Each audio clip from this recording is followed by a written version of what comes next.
Duque reapareció ante el juzgado luego de que el Ministerio Público solicitara revocar sus medidas sustitutivas. El empresario negó haber incumplido las órdenes judiciales, atribuyó el caso a fallas administrativas y el proceso sigue pendiente de una resolución de sala de apelaciones. El Ministerio de Gobernación confirmó que durante junio se registró un repunte de homicidios, principalmente en la zona 18 de la capital, y atribuyó el aumento a disputas entre pandillas por el control del narcomenudeo. Capturan a un sexto presunto implicado en el secuestro y desaparición del odontólogo Julio Amílcar Martínez, ocurrido en mayo del 2025 en Villa Canales. El detenido es señalado de integrar la estructura criminal denominada Escorpión.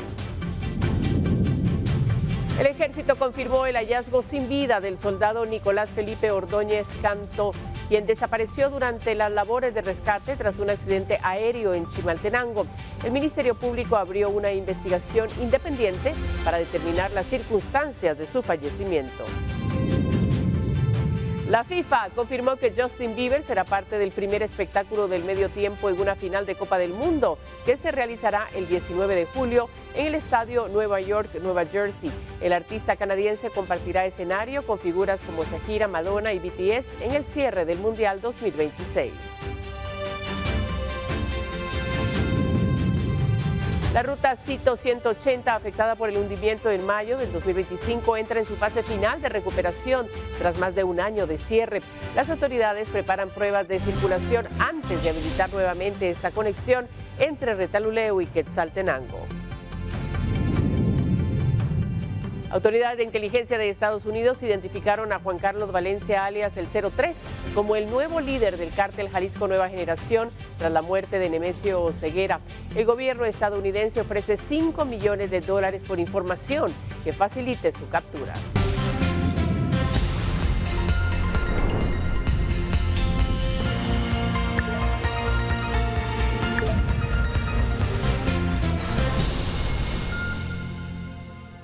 Buenas noches, gracias por estar con nosotros en esta emisión estelar de Noticiero Guatevisión. Hay mucha información, como siempre tenemos todo listo y preparado para usted con un equipo que ha trabajado durante todo el día para que conozca lo más destacado de esta jornada. Así es que de inmediato vamos a la información. Pedro Duque volvió a los tribunales en medio de la polémica por la solicitud del Ministerio Público de revocar sus medidas sustitutivas. El empresario negó haber incumplido las órdenes judiciales y atribuyó lo ocurrido a fallos administrativos. Un día después de que el Ministerio Público solicitara revocar las medidas sustitutivas y ordenar su recaptura, Pedro Duque se presentó al Juzgado Segundo Penal. El sindicado aseguró que nunca estuvo prófugo y atribuyó a un problema administrativo la falta de su firma en el libro de control de procesados, una obligación alterna a la prisión preventiva. Duque es señalado por el Ministerio Público del supuesto desfalco de 20 millones de quetzales al crédito hipotecario nacional y enfrenta un proceso por estafa propia en forma continuada, lavado de dinero y asociación ilícita. A su llegada a la judicatura, Duque rechazó que hubiera intentado evadir a la justicia y aseguró que en ningún momento ha incumplido con las medidas sustitutivas que autorizó el juez Mario Hichos. Afirmó que el inconveniente surgió porque aún no se habían remitido los oficios necesarios para habilitar el registro de su firma. Fíjate, el día de ayer circularon en medios un tema de una posible fuga y noticias súper absurdas. Entonces, el día de hoy venimos porque pues yo tengo control telemático, que si quieres te lo muestro, ¿no? Acá está.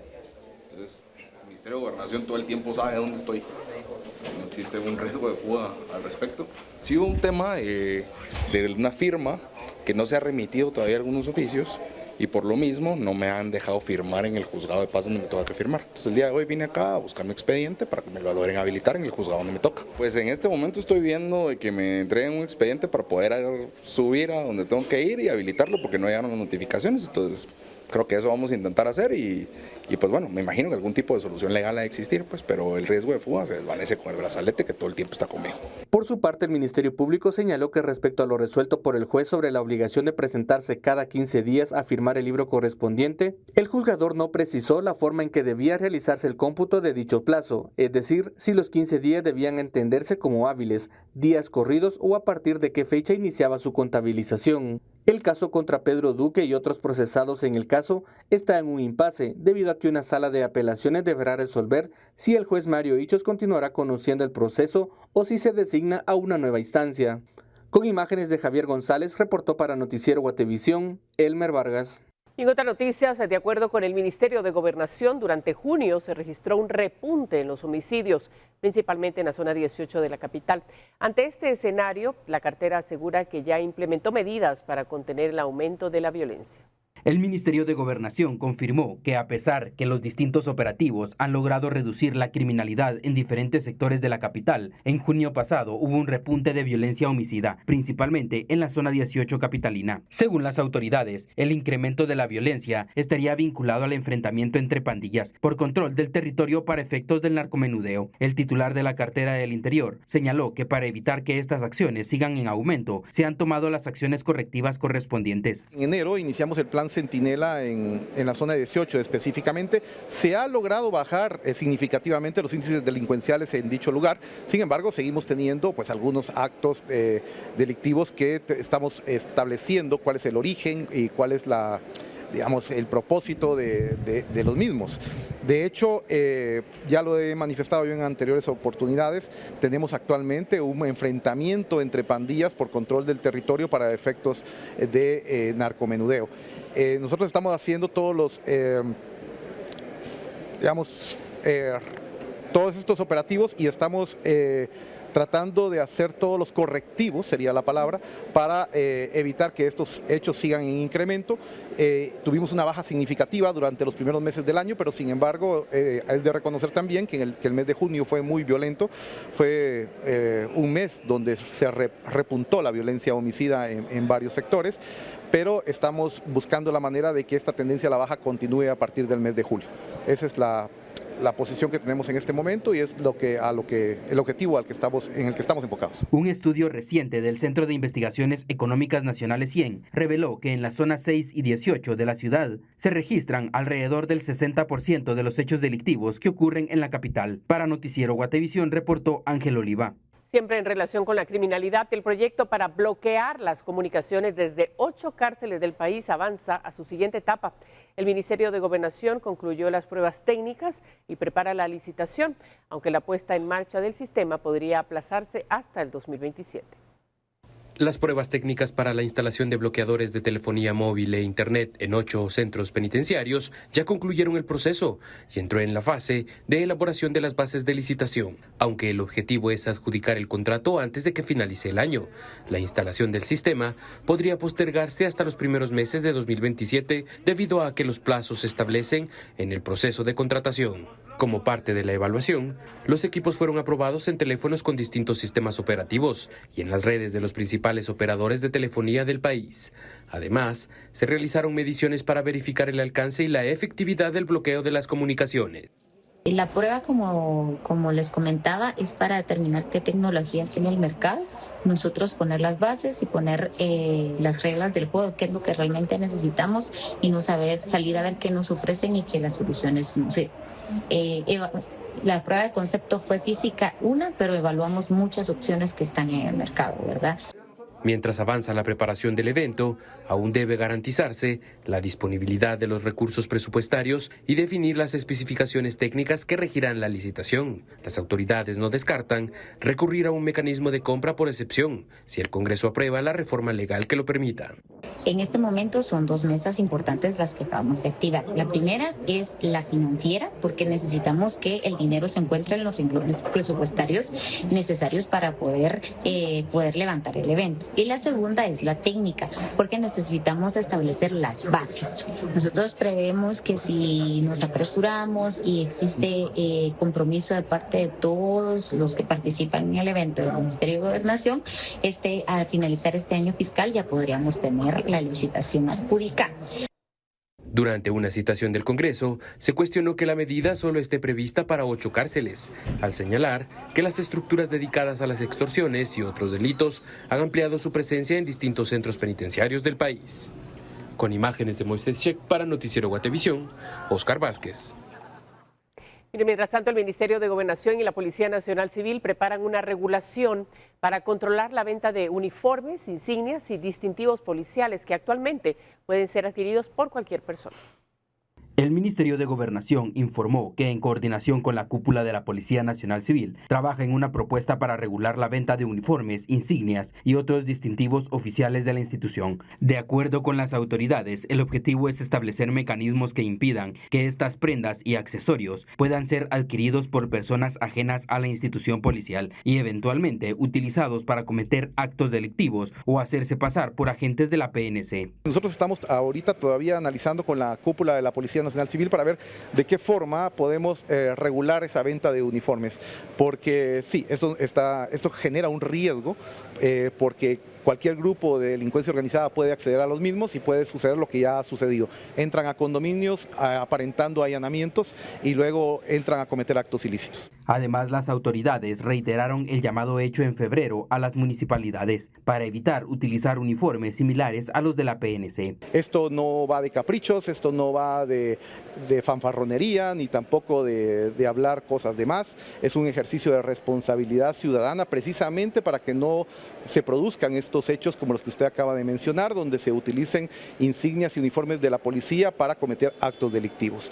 Nosotros vamos a reiterar esta solicitud, este llamado a las municipalidades para que modifiquen los uniformes de las policías municipales de tránsito que aún no lo han modificado, y si no, pues bueno, el camino será presentar las denuncias ante el Ministerio Público para que inicien los procesos de antejuicio contra aquellas personas que sean responsables de no cumplir con la ley. ¿Ya se ha presentado alguna denuncia, ministro? No, estamos esperando todavía, dando un compás de espera. Sabemos que el cambio de uniforme no es inmediato, esto requiere pues un tiempo prudencial para que se pueda acatar la orden que hemos dado, pero en caso de que algunas municipalidades sigan con esa rebeldía, sigan con ese deseo de no acatar la ley, pues procederemos. La cartera del Interior advirtió que se estarán colocando las denuncias correspondientes en contra de todas aquellas autoridades municipales que continúen utilizando indumentaria similar a la de la PNC. Con imágenes de Byron Baiza, reportó Ángel Oliva. Y en el marco del 29 aniversario de la Policía Nacional Civil, las autoridades rindieron homenaje a 19 agentes que murieron en cumplimiento del deber. Durante el acto fueron develadas las placas con sus nombres como reconocimiento a su servicio. Como parte de las actividades del 29 aniversario de la Policía Nacional Civil, se llevó a cabo un acto conmemorativo en el que autoridades del Ministerio de Gobernación y de la institución policial develaron placas en memoria de 19 agentes que fallecieron en cumplimiento de su deber, como un reconocimiento a su servicio y sacrificio en favor de la seguridad de la población. Durante la actividad, las autoridades destacaron que las placas buscan recordar que detrás de cada agente hay una familia. A quienes salieron a servir sin saber que no volverían, a quienes dejaron su casa con la misma rutina de siempre, con el mismo uniforme, con la misma vocación, con la misma responsabilidad, pero que no regresaron. Ese es el dolor que estas plaquetas deben provocar. No un dolor pasajero, no un dolor ceremonial, no un dolor que se menciona una vez y luego se guarda. Debe ser un dolor que nos despierte, un dolor que nos ordene, un dolor que nos recuerde que detrás de cada agente hay una familia. Las autoridades policiales resaltaron que la memoria de cada uno de los efectivos policiales que fallecieron vivirán para siempre en la memoria del Estado que juraron proteger. Ellos continuarán marchando junto a cada policía que salga a cumplir su servicio a la calle, permanecerán presentes en cada juramento de lealtad y vivirán para siempre en la memoria agradecida de la nación que juraron proteger y la de sus familias. Que el ejemplo de nuestros héroes ilumine el camino de las nuevas generaciones de policías, que su legado fortalezca nuestra convicción de servir con honor, disciplina y lealtad, y que Dios Todopoderoso conceda eterno descanso a quienes ofrendaron su vida por Guatemala, fortalezca a sus familias y proteja a cada mujer y hombre policía que continúa escribiendo la historia de esta noble institución. Las placas permanecerán como un homenaje permanente a los agentes que fallecieron en el cumplimiento del deber y como un reconocimiento a su servicio dentro de la PNC. Con imágenes de Byron Baiza, reportó Ángel Oliva. Vamos a cambiar el tema. El Ministerio de Economía confirmó la salida de Leslie Yvonne Sicap González, de la Dirección de Atención y Asistencia al Consumidor, DIACO. La funcionaria presentó su renuncia por motivos personales, la cual cobró vigencia el pasado 7 de julio. Tras su dimisión, la cartera inició el proceso de transición para designar a quien asumirá la dirección de la institución. Hasta el momento, el Ministerio de Economía no ha informado quién ocupará el cargo. Mientras se completa el relevo administrativo, el Ministerio asegura que la DIACO continuará prestando sus servicios con normalidad, incluidas las verificaciones en el mercado, las acciones de vigilancia y la atención a los consumidores.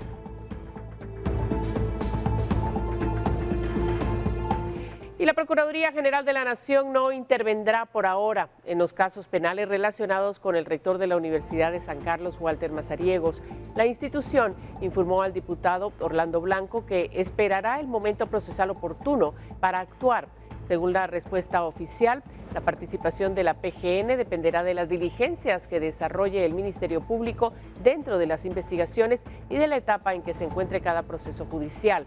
La entidad indicó que su intervención se realizará únicamente cuando la ley lo permita y las circunstancias procesales lo justifiquen.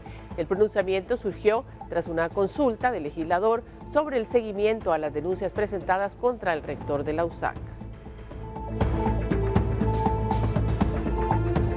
Infraestructura. La construcción de los 5 hospitales financiados con un préstamo del Banco Centroamericano de Integración Económica avanza de forma desigual, a pesar de que el programa dispone de 193.2 millones de dólares. Solo se ha ejecutado el 27.88% de los recursos y 3 hospitales todavía no inician su construcción. El programa BCY 2230, que financia la construcción, ampliación y equipamiento de 5 hospitales en el país, continúa con avances desiguales. El informe reporta que de los 193.2 millones de dólares del préstamo, únicamente se han ejecutado 53.87 millones de dólares, equivalentes al 27.88%, mientras más de 139 millones de dólares aún están pendientes de inversión. El reporte muestra que solo 2 hospitales presentan avances en su construcción. Los otros 3 proyectos continúan en etapas administrativas con 0% de avance físico y financiero. El Hospital de Sololá es el proyecto más avanzado. Registra un avance físico del 90.10% y una ejecución financiera del 86.20%. La construcción está a cargo del consorcio APCA-Renpo y la supervisión a cargo de APCA-Bielca con Cremat. El contrato original fue suscrito por más de 35 millones de dólares, pero durante su ejecución fue ampliado a más de 20.4 millones de dólares. De ese monto, 18.9 millones corresponden a la adquisición de equipo médico y 1.5 millones de dólares a la implementación del software hospitalario y a la puesta en marcha del centro asistencial, por lo que el nuevo valor del contrato asciende a más de 55 millones de dólares. El segundo proyecto en ejecución es el Hospital de Chiquimula, que reporta un avance físico del 62.08% y una ejecución financiera del 55.03%. La construcción está a cargo del consorcio APCA, mientras la supervisión también fue adjudicada a APCA-Bielca con Cremet. El contrato original fue por más de 33 millones de dólares, pero fue modificado en una ampliación de más de 946.500 dólares, para mejoras que por el monto actual supera los 34 millones de dólares. El panorama es distinto para los 3 hospitales restantes. El proyecto de Mazatenango continúa en proceso de licitación internacional en Guatecompras. Contempla una inversión estimada de 73.5 millones de dólares, de los cuales 48.5 millones corresponden a la contrapartida y casi 25 millones al financiamiento del BCIE. Pese a ello, el reporte consigna 0% de avance físico y financiero. Los atrasos van desde las evaluaciones que se realizan, ¿verdad? Fueron en su mayoría, en los 3 eventos superaron los 5 oferentes, entonces cada oferta técnica debe ser evaluada muy bien y pues eso conlleva tiempo, lleva mucho recurso, aún cuando se tuvo un comité ejecutivo destinado para cada evento. Fueron 6 eventos que van con 3 y sus supervisiones externas, pero superaron el límite de lo que uno espera, que es 1 mes y medio, para poder tener una evaluación técnica que ya tuviera la no objeción del banco. El nuevo hospital de Cobán también permanece en proceso de contratación. El proyecto representa una inversión de 78.9 millones de dólares, integrados por 49.7 millones de dólares de contrapartidas. y 29.9 millones del préstamo. Aunque el informe reporta avances en el proceso administrativo, la construcción todavía no inicia y el avance físico y financiero sigue en 0%. En Jutiapa, el hospital proyectado tiene un costo estimado de 63.7 millones de dólares, de los cuales 37.6 millones corresponden a la contrapartida y 26 millones al financiamiento externo. Al igual que los proyectos de Mazatenango y Cobán, el proceso continúa en licitación y no registra avances en su ejecución. Los datos del informe también evidencian que los dos hospitales en construcción han tenido modificaciones en sus contratos. Mientras tanto, los 3 proyectos pendientes concentran más de 216 millones de dólares en inversión estimada. Parlamentarios señalaron que el aumento en los costos podría ser insuficiente para el financiamiento de 193.2 millones de dólares, por lo que el Estado tendría que aportar entre 800 y 900 millones de quetzales adicionales para completar las obras. Según las autoridades de la unidad ejecutora del Ministerio de Salud, los atrasos responden a los procesos de evaluación técnica y aprobación de las ofertas, además de que 3 proyectos fueron rediseñados al determinarse que ya no era viable remodelar los hospitales existentes, sino construir nuevos edificios, lo que también incrementó los costos del programa. El Ministerio, además, prevé solicitar una prórroga, ya que el plazo actual del financiamiento vence el 31 de diciembre de 2026. Con una ejecución general del 27.88%, solo 2 hospitales en construcción y 3 proyectos que aún no inician obras. El programa enfrenta el reto de acelerar su ejecución antes del vencimiento del financiamiento. A esto se suma el posible aumento de los costos, que obligaría al Estado a destinar recursos adicionales para completar la red hospitalaria prevista. Para Noticiero Guatevisión, Oscar Vázquez. Vamos a temas de justicia. A 5 meses del inicio de su juicio, el abogado Eduardo Masaya obtuvo un cambio en sus medidas judiciales. Un tribunal levantó su arresto domiciliario y le autorizó viajar al extranjero por actividades del Colegio de Abogados y Notarios de Guatemala. Se considera que debe de acogerse a su solicitud en el sentido de modificar que a la fecha se elimine el arresto domiciliario para que pueda transportarse y viajar a todo el país de la República de Guatemala, así como también al exterior de la República. Y continuará la firma a cada 15 días en el juzgado de paz de turno de Misco. De esta manera, la jueza María del Carmen Zamora del Tribunal Séptimo de Sentencia Penal declaró con lugar la solicitud hecha por el abogado Eduardo Masaya, quien es acusado dentro del caso Corrupción Semilla. La defensa del profesional argumentó que debe cumplir con atribuciones asignadas como integrante de la Junta Directiva del Colegio de Abogados y Notarios de Guatemala, ya que algunas designaciones son fuera del país. Se dio a conocer que tiene actividades programadas en Estados Unidos, Marruecos y Colombia, además de otras actividades en el interior del país. El 31 de marzo pasado, la Sala Segunda de Apelaciones rechazó una apelación presentada por el Ministerio Público, con la cual buscaba revocar el arresto domiciliario para que volviera a prisión. Masaya enfrentará juicio por el caso Corrupción Semilla por el delito de falsedad ideológica y se tiene previsto que el debate inicie el 8 de diciembre. Con imágenes de Javier González, reportó para Noticiero Guatevisión, Elmer Vargas. Y las autoridades capturaron a un 6º presunto implicado en el secuestro y desaparición del odontólogo Julio Amílcar Martínez, ocurrido en mayo del 2025 en Villa Canales. Tras su detención, fue trasladado a Torre de Tribunales, donde un juez aplazó su audiencia de primera declaración. Custodiado por agentes antisecuestro de la PNC, fue trasladado a Torre de Tribunales Andrés Alcázar, de 19 años, señalado del delito de plagio o secuestro. La investigación lo vincula como uno de los responsables de haber participado en el secuestro y desaparición del odontólogo Julio Amílcar Martínez, ocurrido el 28 de mayo de 2025. Alcázar fue capturado en un residencial ubicado en el kilómetro 20.5 de la ruta a Fraijanes y es el 6º capturado al ser sospechoso de haber participado en el plagio del odontólogo. Uno de los detalles que dieron a conocer las autoridades policiales es que el detenido de 19 años presuntamente integraría una estructura criminal denominada Escorpión, dedicada al secuestro de personas. El detenido fue llevado al juzgado de mayor riesgo B con el juez Eduardo Orozco, quien le dio a conocer los motivos de su detención. Sin embargo, programó para el 15 de julio la audiencia de primera declaración. Además, ordenó su ingreso a la cárcel Mariscal Zavala. Alcázar fue abordado por medios de comunicación, sin embargo, no rindió declaraciones. En este mismo proceso, el pasado 15 de mayo, el juez Orozco envió a juicio a 5 personas, quienes estarían implicadas en el secuestro y desaparición de Martínez Murillo, entre ellos Julio Alejandro Girón, supuesto cabecilla de la estructura y mejor amigo de la víctima, por la cual se exigía el pago de 5 millones de quetzales. Las autoridades señalan que Anelsi Quiñones, empleada de Julio Alejandro Girón, también estaría involucrada en los hechos. Actualmente se encuentra prófuga de la justicia. Con imágenes de Javier González, reportó para Noticiero Guatevisión, Elmer Vargas. Y comenzó el proceso judicial contra 34 presuntos integrantes de la Mara Salvatrucha, acusados de formar parte de una estructura señalada de extorsiones, ataques armados y conspiración para cometer asesinatos.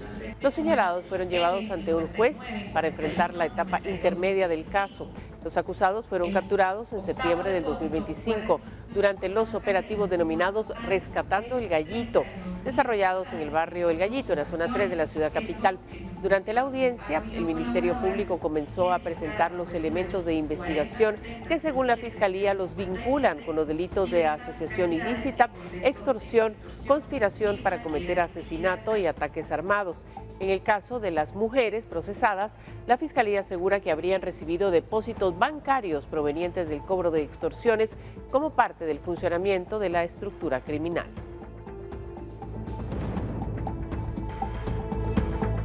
Mire, tenemos otra información porque lo que comenzó como una misión de rescate tras un accidente aéreo en Chimaltenango terminó en otra tragedia.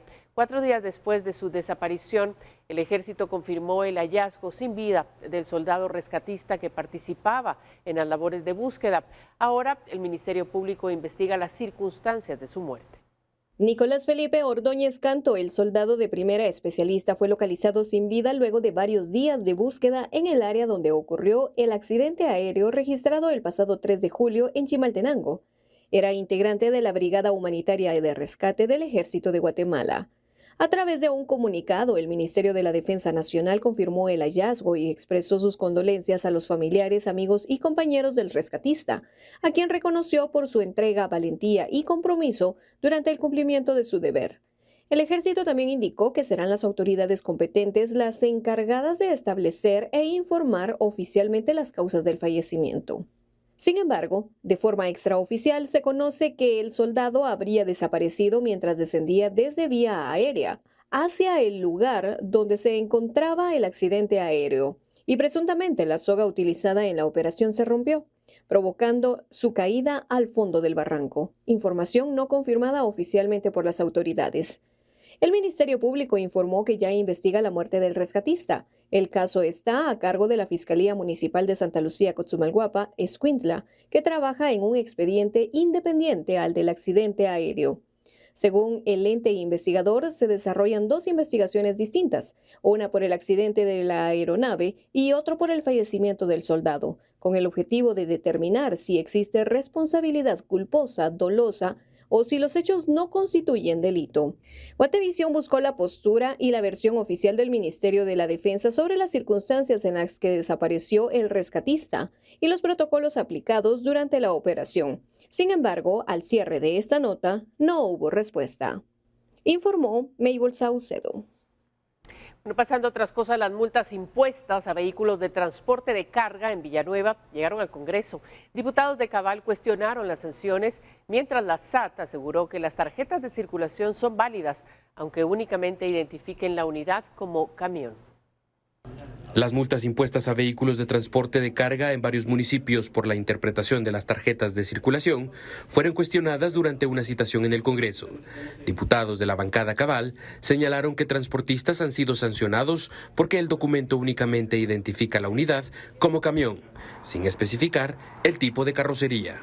Durante la reunión, representantes de la Superintendencia de Administración Tributaria SAT indicaron que la tarjeta de circulación no está obligada a detallar si el vehículo es furgón, plataforma, cisterna o de otra configuración, por lo que la identificación como camión es suficiente para su registro. Una serie de inconsistencias con el tema de transporte de carga y la situación que están viviendo con las sanciones con la Policía Municipal de Tránsito. En virtud de que la Dirección General de Transportes es el único ente rector de regular el transporte de carga y el transporte extraurbano por carretera. En la misma citación, la dirección presentó los resultados de los operativos para verificar el cumplimiento del uso obligatorio de los limitadores de velocidad.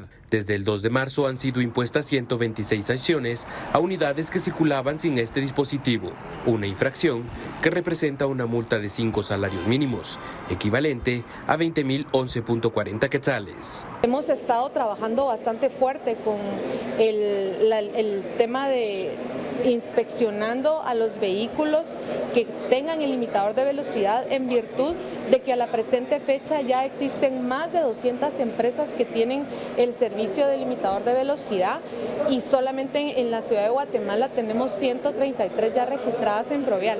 Nosotros desde el 2 de marzo a la presente fecha hemos impuesto un total de 126 sanciones por no contar el sistema limitador de velocidad, tanto a transporte extraurbano como a transporte de carga.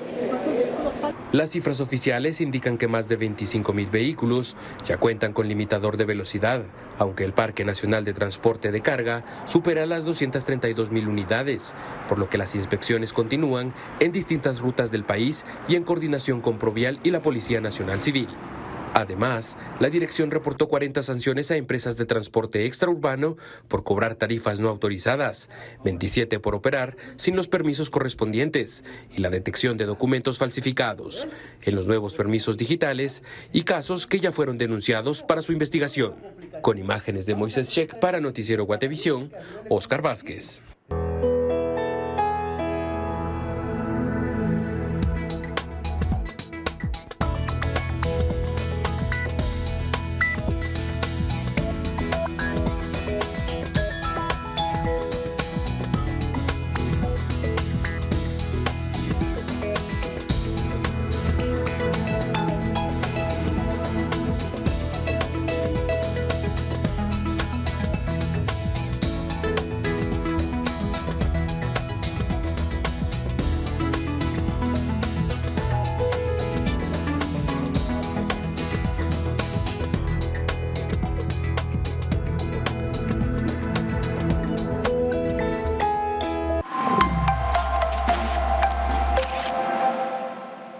Continuamos. La reapertura de la ruta Cito 180 está cada vez más cerca. Tras más de un año de trabajos por el hundimiento registrado en el 2025, las autoridades se preparan para realizar las primeras pruebas de circulación antes de habilitar el paso vehicular. Después de más de un año de permanecer cerrada por el hundimiento que afectó la conectividad entre Retaluleu y Quetzaltenango, la ruta Cito 180 en el kilómetro 189.5 entra en su etapa final de recuperación. Las autoridades prevén realizar en las próximas semanas las primeras pruebas de circulación, un paso clave antes de la reapertura del tramo. La obra presenta avances en el relleno estructural, que está próximo a alcanzar la altura definitiva de la carretera. En el lugar, trabajan cuadrillas encargadas de la conformación del terreno, la instalación de gaviones y otras labores destinadas a garantizar la estabilidad de la vía. Estamos a 4 metros de que el relleno llegue a la cota de rasante final. Hay 2 grupos de 15 personas cada uno trabajando lo que es gaviones. Hay otro grupo de operadores y gente trabajando en el relleno controlado que estamos haciendo. Según el personal técnico, una vez habilitado el paso vehicular, los trabajos continuarán en la parte baja de la estructura para completar las obras de protección, sin necesidad de volver a interrumpir la circulación. Antes de la reapertura, también deberán realizar pruebas con vehículos y finalizar la colocación de la estructura del pavimento. Aunque todavía no existe una fecha oficial para habilitar el paso, las autoridades estiman que el proceso podría concretarse en las próximas semanas. Tomar sus precauciones porque sí, el paso alterno ya está bastante deteriorado, pero nuestro mayor esfuerzo es en finalizar ya los trabajos en el hundimiento. Va a quedar finalizado el trabajo en la parte de arriba, pero sí todavía nos toca hacer trabajos abajo de gaviones en lo que es el cauce del río. La rehabilitación de este tramo permitirá restablecer una de las principales conexiones entre la costa sur y el occidente del país, luego de más de un año de trabajos derivados del hundimiento registrado en mayo de 2025. Desde Retaluleu reportó Victoria Ruiz. Y más noticias, una delegación de 22 empresarios de la Federación Empresarial de Japón realizó una visita oficial a Guatemala para participar en una reunión empresarial orientada a fortalecer los vínculos económicos entre ambos países. En la agenda, los representantes del sector privado japonés sostuvieron un encuentro con el presidente Bernardo Arévalo y autoridades de gobierno. Durante la actividad, las autoridades destacaron que la visita refleja el interés del sector empresarial japonés en ampliar las oportunidades de comercio e inversión en Guatemala. El encuentro también dio seguimiento a los acuerdos de cooperación económica impulsados tras la visita oficial del presidente Bernardo Arévalo a Japón en el 2025. Y más de la economía, las remesas continúan impulsando la economía nacional. Un nuevo análisis ubica a Guatemala como el país con el mayor crecimiento en el ingreso de estos recursos durante los últimos 10 años en América Latina. Mientras las remesas siguen rompiendo récords, Guatemala ya es el país con el mayor crecimiento de estos envíos en la última década, entre las principales economías de la región. Durante el primer semestre de este año, los guatemaltecos radicados en el extranjero enviaron más de 12.200 millones de dólares en remesas familiares, un aumento del 7% en comparación con el mismo periodo del año pasado, según datos del Banco de Guatemala. Pero más allá del crecimiento anual, un análisis del Centro Monetario Latinoamericano revela que Guatemala es el país que más ha incrementado el ingreso de remesas en los últimos 10 años. Entre 2015 y abril de 2026, los envíos crecieron 319%, superando a Honduras, Colombia, México, República Dominicana y El Salvador. El estudio atribuye este comportamiento al aumento de la migración hacia Estados Unidos durante la última década, lo que ha ampliado el número de personas que envían dinero a sus familias en Guatemala. Solo en junio ingresaron más de 2.300 millones de dólares en remesas, mientras que el Banco de Guatemala proyecta que al cierre de este año, el país recibirá más de 26.800 millones de dólares por este concepto, consolidando a las remesas como una de las principales fuentes de divisas para la economía nacional. Con información de Urias Gamarro, reportó Paula Carranza.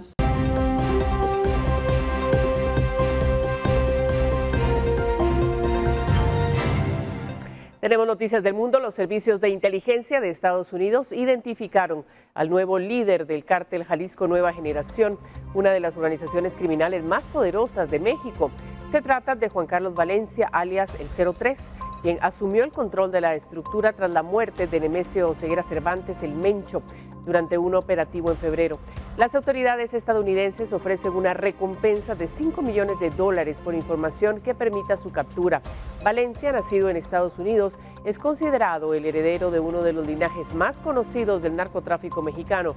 Según los informes de seguridad, el cártel Jalisco Nueva Generación mantiene una disputa con el cártel de Sinaloa por el control de territorios y continúa empleando métodos de violencia extrema e intimidación para expandir su poder.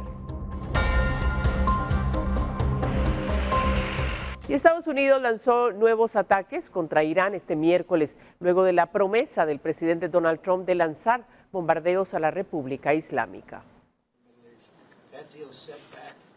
La tensión vuelve a aumentar en Oriente Medio. El presidente estadounidense Donald Trump declaró el miércoles que la tregua con Irán ha terminado y advirtió que Washington volverá a golpear duro a la República Islámica tras los recientes incidentes en el estratégico estrecho de Hormuz. La escalada se produce después de varios ataques atribuidos a Irán contra embarcaciones en esta vía marítima, por donde circula una parte fundamental del comercio mundial de petróleo y gas. Pero lanzaron un par de drones y un cohete, un misil, contra barcos que estaban en el estrecho, donde tienen todo el derecho a estar. Así que los golpeamos muy duro anoche, muy duro, y probablemente volvamos a golpearlos duro esta noche. Les daré una pequeña advertencia, vamos a golpearlos duro esta noche, pero veremos cómo resulta todo esto. No estoy contento con ellos. Según el mando militar estadounidense para Oriente Medio, las fuerzas de Washington atacaron más de 80 objetivos iraníes, entre ellos sistemas de defensa antiaérea, radares costeros y embarcaciones de la Guardia Revolucionaria. La prensa estatal iraní informó que al menos 8 miembros de las Fuerzas Armadas iraníes murieron en esos bombardeos. Irán respondió con ataques contra instalaciones militares estadounidenses en países aliados del Golfo, mientras se reportaban explosiones cerca del estrecho de Hormuz y en zonas portuarias clave para las exportaciones energéticas iraníes. La guerra con Irán ha sido un tremendo éxito militar y bueno, solo puedo responder a la pregunta diciendo que no van a tener un arma nuclear. Creo que diré que por una razón fundamental Irán no puede tener un arma nuclear. Yo lo llamo desnuclearizar a Irán y eso ya ocurrió. Nunca tendrán un arma nuclear. Todo ese material está a una profundidad enorme bajo una montaña. Es una montaña de granito que se derrumbó encima y se necesitarían meses para sacarlo. Creo que ha sido un tremendo éxito. Mientras Naciones Unidas, Qatar y Pakistán llaman a la desescalada, la Organización Marítima Internacional informó el miércoles que hay unos 6.000 marinos bloqueados en el Golfo por el conflicto en Oriente Medio y condenó la reanudación de hostilidades entre Estados Unidos e Irán. Las declaraciones de Trump impulsaron además los precios del crudo, con el barril de Brent alcanzando los $80 durante la jornada. Y la crisis humanitaria en Venezuela sigue agravándose tras el doble terremoto del pasado 24 de junio. Naciones Unidas lanzó un llamado urgente para recaudar casi $300 millones destinados a la atención de los damnificados y a las labores de recuperación. Mientras tanto, el gobierno venezolano solicitó la liberación de los activos que permanecen congelados en el extranjero para financiar la reconstrucción de las zonas afectadas. El desastre ha dejado más de 3.600 personas fallecidas y decenas de miles de familias sin hogar, principalmente en el estado de La Guaira, cerca de Caracas. Esta nueva petición se suma al plan humanitario de $632 millones presentados por Naciones Unidas a inicio de año para Venezuela, donde cerca de 8 millones de personas ya necesitaban asistencia antes de la tragedia. Aunque ya recibieron el alta médica, 20 pacientes continúan ocupando camas en los hospitales San Juan de Dios y Roosevelt porque nadie ha llegado a buscarlos. El abandono familiar mantiene ocupados espacios necesarios para otros enfermos. Al menos 20 pacientes abandonados reporta el Hospital General San Juan de Dios y el Hospital Roosevelt. Son pacientes mayores de 30 años, incluso mayores de 90 años, quienes no tienen ningún familiar que se haga cargo de ellos. Acá en el hospital pues tenemos activos actualmente 12 pacientes, son 3 mujeres y 8 pacientes adultos masculinos. Pues ellos se encuentran acá en situación de abandono, ¿verdad? Porque lastimosamente pues no tenemos recurso familiar activo acá. A veces pues ingresan por riesgo social, por ser encontrados en la vía pública, por algún accidente que ellos tengan. Él es don Aníbal Valdemar Bolaños Álvarez, tiene 66 años y tiene casi un mes de estar hospitalizado acá en el Hospital General. Es paciente renal y este es el mensaje que envía a su familia. Bueno, si alguien de mi familia me está viendo, tal vez se recuerdan de mí.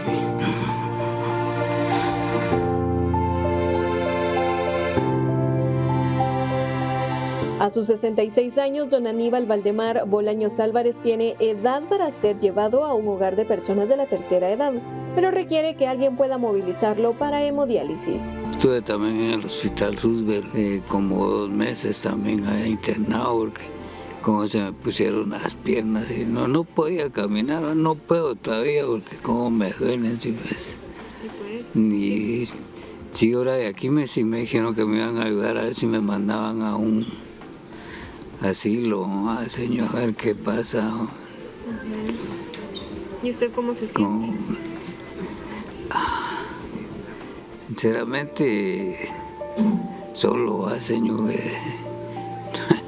no tengo ayuda, pero primero debo saber que o alguien que me ayudara.